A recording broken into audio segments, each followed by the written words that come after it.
Hello, welcome back to X-Men Classics.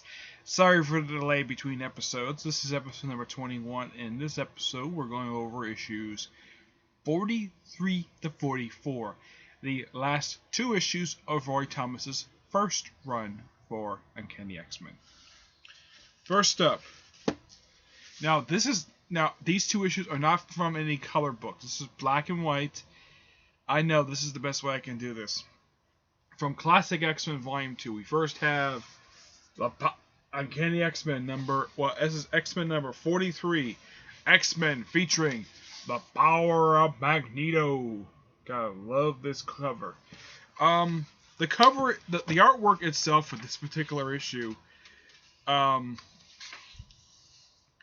is done by Werner Roth and George Takaska. I think it's how you pronounce the guy's name. I'm sorry if I mispronounced your name.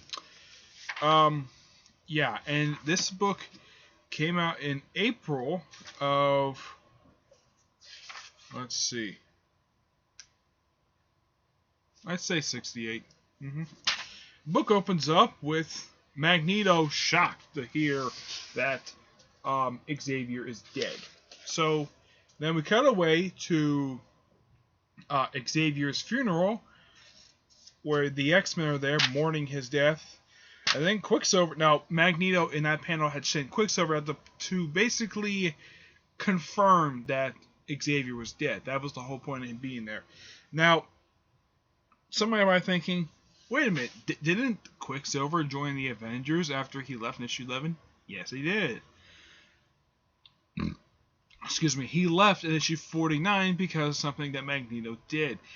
You see, Magneto basically, because was some bigots at some rally, they had fired some bullets, and one of these bullets, Magneto basically discreetly directed it to the Scarlet Witch, who was Quicksilver's sister, and that's the reason why that they rejoined it. Basically, he sort of manipulated the events basically in order to get him to get these two to rejoin the Brotherhood, which at the time would just comprise himself, Quicksilver, Scarlet Witch, and Toad. No mastermind. As for what happened to him, explain later. Well, he was still in the statue, but the statues have faded away, so he's perfectly fine. But for some reason, he never rejoined Magneto for some reason. Never explained.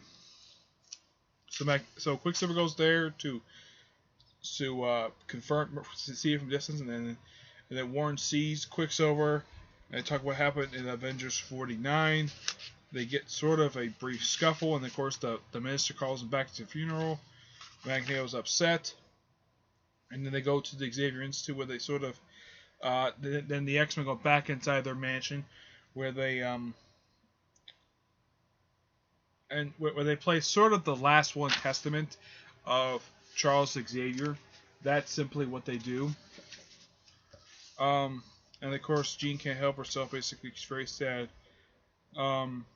Basically, he's telling him just to say Magneto returned to Earth, and well, this is the second time he's returned to Earth, and they have to continue his continue. He asks him to continue, which he does. They do. Of course, cut away to Magneto is one of his new headquarters. He keeps changing headquarters every issue. He's never explained the reason why he does this. And we have kind of the start of the second Brotherhood saga in the way. Quicksilver returns. Toad is surprising him in the shadows. Quicksilver's coach reminiscing about what happened in Avengers 49. Magneto comes in after Toad started acting dumb. Yeah, you gotta love this artwork. I'm not sure which one of the two artists this page, but they made Magneto very intimidating that page. Yep. He tosses up Toad. Talks to Quicksilver for a bit. And there's not really much there. Of course, then he sees a boat in the distance. He wants to take this boat, which has radio reporters.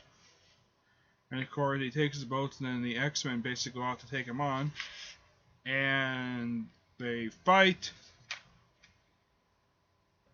And of course, Sin's like, Like, he says he thinks he's defeated the X-Men for... They're just not consciously supposed to be last time.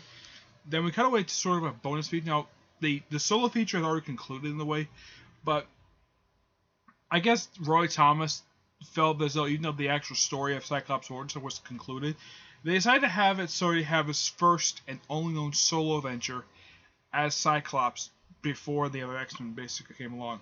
So they test out have him test out his optic blast, and the story is called, they call him Cyclops.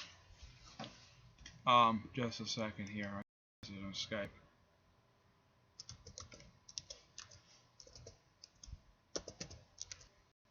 Anyways, yeah, and the tanks come, and then of course you just have him face up against various threats.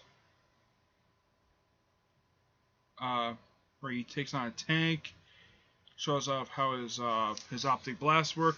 Though for some reason, and it's never really explained, even though this is kind of a continuity hiccup, they have him take on the Vanisher and the Blob, two characters he hasn't officially met yet.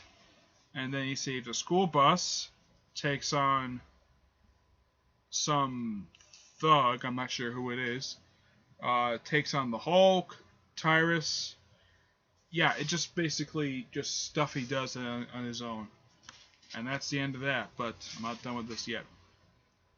Next, we come over to X-Men 44, featuring Angel. Red Raven. Yep, it's the return of the Golden Age character, Red Raven. At this point, he'd been gone for 20 years. So, yeah.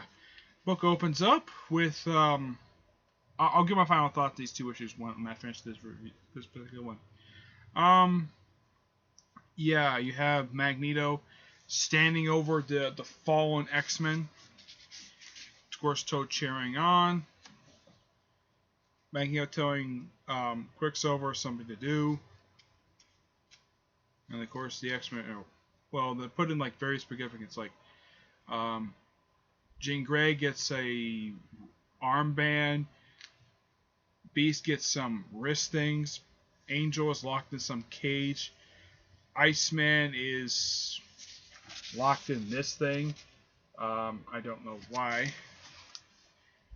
And of course, Toad is taunting Quicksilver and the Blob. And then Cyclops is just, well, has like a metal band around his head. Yeah, for some reason, whenever Cyclops is captured in these early stories, they always are a fan of putting stuff around his head. Heck, if you see the X movie, there's always something around his head. Block his optic blast. Go figure. Yep. So apparently, somehow Angel escapes from the predicament, flies up probably to get some help,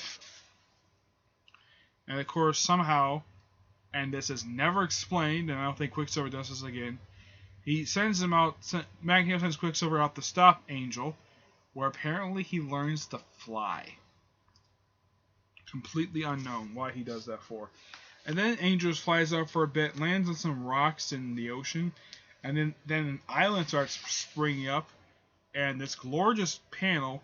Now he thinks this is the Hydra Island complex that was destroyed in Strange Tales 158. Yeah, that's where he's ended up. And he ended up running into Red Raven. There he is. Red Raven making his first appearance in the comic. Yeah. Took him long. Oh, it took him like 1, 2, 3. Well, not too long.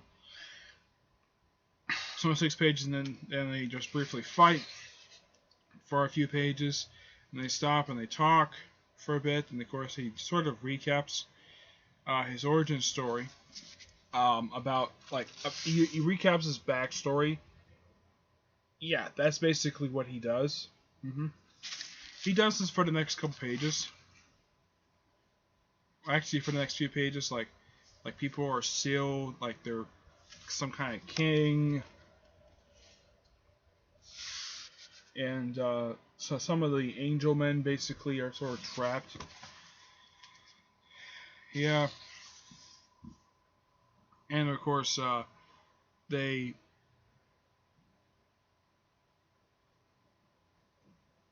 course, Raven's telling about something about their stuff. Um, how somehow that Raven's people can somehow invade the U.S. somehow, some way. But somehow Angel says something he doesn't like. He knocks him out, and he puts in some kind of suspended animation in the islands, but like the sort of erases memory of what he does, and just puts him on back on the rock, and then he gets back up and just flies away. And then we have the first chronological appearance of Iceman, where he comes out to see his Natalie Wood movie with his girlfriend Judy. Then he's attacked by some bullies, and when they try to take his girlfriend away, his powers activate. Yes, bullies activate his powers. Yep, and because of this, he just runs home, tells his parents, and of course, everybody in the whole town is upset. He, of course, defends himself by using snowballs, and of course, somehow he ends up getting taken, supposedly to jail, and Xavier and Cyclops find about it, and they go, of course, go free him, and next is like enter Cyclops. So, what do I think of these two issues, and the conclusion to Roy Thomas's first run as a whole? Well, 43 was an okay issue. It was a decent issue. It was nice to see Magneto show up again. 44, despite being Roy Thomas's last issue of his first run, felt like filler. I'm not kidding. It was a filler issue. These are okay stories. At least Roy Thomas and his run very decently, but he at least found a way to have Gary Frederick, who was the co-writer of issue 44, take over for him for a few issues. He took over the book for a few issues before handing off to the creator of the Doom Patrol, which I'll get to those issues soon. The backup stories are much better stories, like the backup story for Cyclops. It has some continuity hiccups to them, like him fighting Vanisher before his first appearance, Vanisher and the Blob for the first show up, and fighting Tyrus and the Hulk. Okay, fine. The whole point of the story was just to show off Cyclops' power. That was the whole point of the story. The Iceman story, bullies, stuff like that. The reason why I was able to get through it so quickly because it was a very simple thing to tell, and it is continuing for the next few issues. Now, the two backup stories, I give those a 9 out of 10. Great backup stories. As for the Return of Magneto saga, the first two parts, I give these an 8.5. They're pretty decent stories. So, that's it for this episode.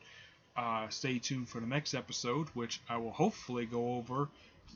Well, my next things I'm going to go over are basically a two-parter, which will conclude the Magneto saga, which would be Uncanny X-Men 45 and Avengers 53. I'm going to go over those two issues in the very next episode.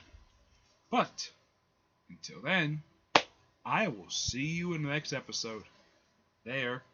Bye.